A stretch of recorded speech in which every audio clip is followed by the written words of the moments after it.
Yes, sir. Gentleman in the black sweater. All right, so there you have the announcement officially coming down from the St. Louis County prosecutor.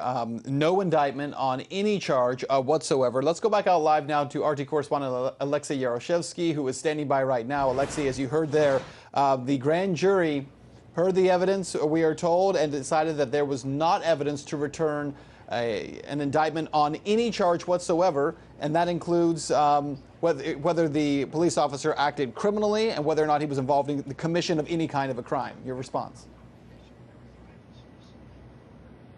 Well, we haven't heard so much response here, although in this area around the Clayton Justice Center, which is completely cordoned off by the police, some group of protesters, they still managed to get inside, and we just heard rather angry chants of hands up, don't shoot, and no justice, no peace, pretty much the same things that the protesters have been saying all along. We are pretty much will be on our way to the ground zero, to the Ferguson Police Department. That's where the crowds are gathering right now, and the feeling here on the ground is that the news of no indictment to Officer Wilson will not go down well with those protesters. It's not that it's a complete surprise to them. They've been sort of morally prepared for this kind of decision. That's what we've been hearing from them for the past several weeks. And of course, the biggest question right now is whether the protesters would listen to the family of Mike Brown, to the authorities, and to everyone else, urging them to stay calm and non-violent, because we saw what happened in August here in Ferguson, Missouri. It was very, very violent scenes, unheard before in Missouri, and there are clear indications that things like this can happen during the night here. So we are bracing ourselves for a very long and possibly even a violent night here in Missouri. All right, well, Alexei Yaroshevsky, thank you so much for your time on that. We know that you will be, as you said, moving from where you are in Clayton over to Ferguson, the police department there. We do have live pictures from over that area. There do not seem to be any violent demonstrations taking place at this point, which is certainly good news. Want to bring back into the conversation civil rights activist Perry Red, attorney Patrice Sultan.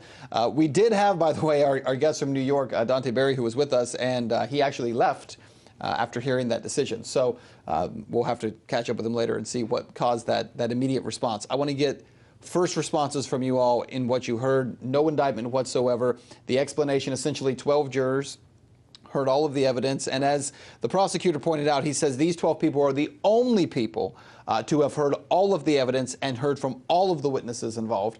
Your responses each. So what was interesting to me was the explanation of the facts that were presented to the grand jury, right? So if the issue was what degree of homicide should they charge here, then really what they have to decide is whether there was justification for the way that the officer acted. We didn't hear anything about the description of the perpetrator that he was looking for having a weapon. We didn't hear anything about Michael Brown presenting a weapon or making any threatening statements or doing anything that would cause an officer or a person exercising reasonable care to fire 12 shots at an unarmed black teenager. I mean, all we heard was that he turned around toward the officer, perhaps started moving toward him, and that there was a lethal response. And so it's unusual, or I guess it's difficult to understand how the jury would not at least return an indictment for involuntary manslaughter, which only requires a reckless action on behalf of Officer Wilson. And so I think that the evidence of 60 witnesses, which is quite unusual, had to have been presented to the jury in a way that that was designed to get that outcome. Perry, I noticed during the announcement as it was read, you were shaking your head. One of the things that was said, 12 rounds were fired in all. 2 were fired inside the vehicle by Officer Wilson. 10 were fired on Canfield Street.